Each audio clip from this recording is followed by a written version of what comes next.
Rússia intensifica a ofensiva militar no leste e sul da Ucrânia. Presidente Volodymyr Zelensky reforça laços com a comunidade internacional em mensagem para o próximo ano. Vladimir Putin proíbe exportação de petróleo para países da União Europeia, do G7, Austrália e todos aqueles que apliquem limite de preço de $60 por barril. Tempestade glaciar nos Estados Unidos já fez mais de 60 mortos. Estado mais afetado continua a ser o de Nova Iorque. O presidente do Irão responsabiliza os inimigos da nação pelos protestos em massa contra o governo e garante que o país não terá misericórdia com os opositores.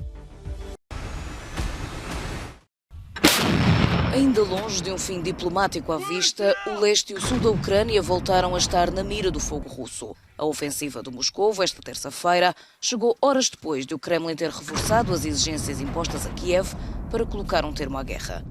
Mas as hostilidades parecem vir apenas reforçar os apelos de Volodymyr Zelensky à comunidade internacional. Numa mensagem virada para o futuro, o presidente ucraniano traçou já as metas para 2023. Estamos quase a começar o ano e devemos manter um entendimento comum dos nossos objetivos nacionais, que são, obviamente, a libertação da nossa terra do inimigo, bem como a restauração da Ucrânia, o regresso do nosso povo a casa, uma maior aproximação do nosso Estado a parceiro-chave, a abertura de novas oportunidades para a Ucrânia no mundo. Estas são tarefas para um futuro próximo, e não só para o Estado, mas também para cada um de nós. Apesar da retirada russa de Kherson, os ucranianos continuam a chorar as vítimas dos bombardeamentos que não cessam. Ainda esta madrugada, a Rússia bombardeou uma maternidade da cidade no sul do país. Nenhuma vítima foi registada. Noutra frente, as autoridades ucranianas estão a fazer todos os esforços para restaurar a rede elétrica e permitir à população entrar no ano novo com luz. A Ucrânia prepara-se, no entanto, para reforçar a defesa na fronteira com a Bielorrússia.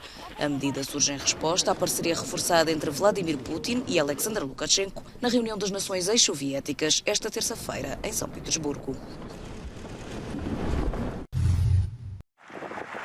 Vladimir Putin proibiu a exportação do petróleo russo para os países que aplicaram um limite de preço de cerca de $60 por barril, que foi definido pela União Europeia, pelo G7 e pela Austrália. De acordo com o decreto assinado esta terça-feira pelo presidente da Rússia, a proibição entra em vigor no dia 1 de fevereiro e vai vigorar até 1 de julho de 2023. No início de dezembro, Bruxelas anunciou um limite máximo para o preço do petróleo russo para exportação. As empresas ficam proibidas de prestar serviços que permitem o transporte marítimo da matéria-prima, como, por exemplo, seguros. O objetivo desta medida é esvaziar os cofres russos, privando Moscovo de financiar a invasão da Ucrânia. A Rússia é o segundo maior exportador de petróleo do mundo, logo a seguir à Arábia Saudita. Na semana passada, o Kremlin disse que a Rússia está pronta para reduzir a produção parcial no início do próximo ano entre 500 mil e 700 mil barris por dia para compensar o corte nas exportações.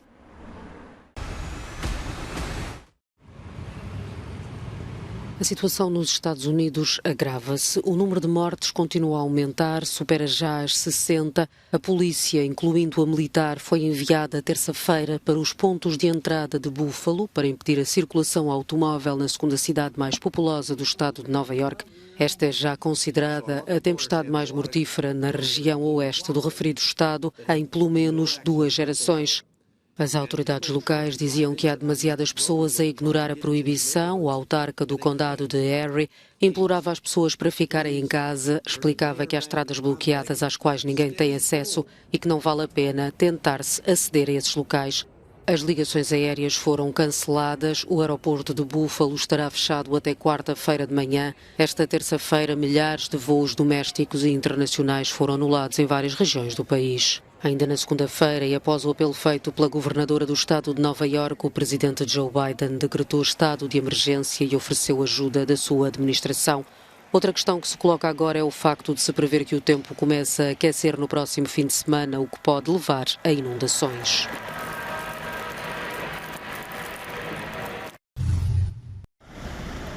Os sérvios do Kosovo voltaram a erguer barricadas. O bloqueio do acesso à cidade de Mitrovica, no norte do Kosovo, ocorreu durante a noite. É a primeira vez que há barricadas numa grande cidade do país. Até agora os protestos tinham ocorrido junto à fronteira entre o Kosovo e a Sérvia. Nas últimas 2 semanas, centenas de sérvios do Kosovo têm erguido barricadas para protestar contra a detenção de um ex-polícia sérvio-kosovar. A Sérvia não reconhece a independência do Kosovo, autoproclamada em 2008 e reconhecida pelos Estados Unidos e pela grande maioria dos países da União Europeia. Esta terça-feira, o presidente sérvio encontrou-se com o líder da Igreja Ortodoxa Sérvia, que foi proibido de entrar no Kosovo na época natalícia. Num clima de tensão crescente, esta segunda-feira, o chefe de Estado sérvio colocou o exército em estado de alerta máximo e enviou tropas para a fronteira com o Kosovo. No plano político, o Kosovo tornou-se, no dia 15 de dezembro, no último país dos Balcãs Ocidentais a apresentar a candidatura oficial à adesão à União Europeia. O presidente do Irão garantiu esta terça-feira que o país não terá misericórdia com os opositores hostis da República Islâmica. Durante um funeral organizado pelo Estado para homenagear 400 pessoas que foram mortas durante a guerra com o Iraque na década de 80, Ibrahim Raisi culpou os inimigos da nação pelos protestos em massa contra o governo. Os protestos, que duram há mais de 100 dias, foram desencadeados pela morte de Mahsa Amini, a iraniana curda de 22 anos, detida por causa de uma violação do Código de Vestuário das Mulheres.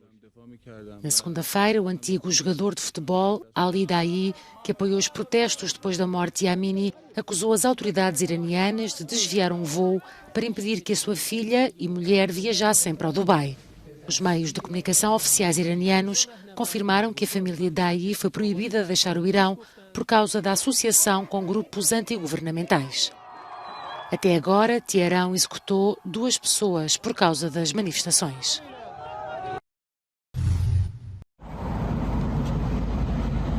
O alto funcionário da ONU em Cabul apelou num encontro na capital do Afeganistão às autoridades talibãs que revejam a exclusão das mulheres das universidades, uma decisão que ajudou a que 4 importantes organizações de ajuda internacional suspendessem as operações no país, o que pode levar milhões de pessoas a uma situação catastrófica. Mas não foi esta a gota de água que fez transbordar o copo, foi o facto de o governo proibir as afegãs de trabalharem para ONGs. Neil Turner, diretor do Conselho Norueguês para os Refugiados no Afeganistão, exortava também ele as autoridades talibãs a reverterem a decisão, porque ela acontece na pior altura, quando a economia do país está em colapso e as mulheres são fundamentais como parte da força de trabalho. Os 4 organismos que deixaram de trabalhar no país dizem não ter condições para fazê-lo por lhes faltar o apoio das afegãs. A medida, a mais recente das restrições aos direitos e liberdades das mulheres no Afeganistão, foi anunciada no sábado pelo ministro da Economia talibã. Foi imposta alegadamente porque algumas funcionárias de ONGs não usavam corretamente o véu islâmico. A situação tem vindo a agravar-se com a decisão de impedir as afegãs de estudarem em universidades, o que provocou indignação e manifestações em cidades afegãs e no estrangeiro. O Tribunal Supremo de Angola ordenou o arresto preventivo de bens de Isabel dos Santos, avaliados no total de mais de 940 milhões de euros. De acordo com o acórdão a que a agência Lusa teve acesso, o arresto abrange 100% das participações sociais da empresa em Balvidro, onde a arguida é beneficiária efetiva, todos os saldos das contas bancárias de depósitos à ordem tituladas ou cotituladas pela filha do antigo presidente angolano José Eduardo dos Santos. Algumas estão sediadas em Moçambique, Cabo Verde ou São Tomé e Príncipe. Arrestadas foram também 70% das participações da empresa de telecomunicações de Moçambique, MStar, em que Isabel dos Santos é beneficiária efetiva, assim como 100% das empresas Unitel T+, em Cabo Verde, e Unitel STP, em São Tomé e Príncipe. O Tribunal Supremo considera que a empresária lesou o Estado angolano em mais de 1.000 milhões de euros em sede de outros processos crimes, existindo indícios de peculato, tráfico de influência, participação económica em negócios e branqueamento de capitais. A decisão do mais importante tribunal de Angola teve por base documentos provenientes da petrolífera estatal Sonangol e da Unitel, cartas rogatórias provenientes de Portugal e dos Países Baixos e o tratamento de dados resultante da análise financeira realizada pelo Serviço Nacional de Recuperação de Ativos da Procuradoria-Geral da República Angolana. Este é o segundo arresto de bens de Isabel dos Santos em Angola desde 2019.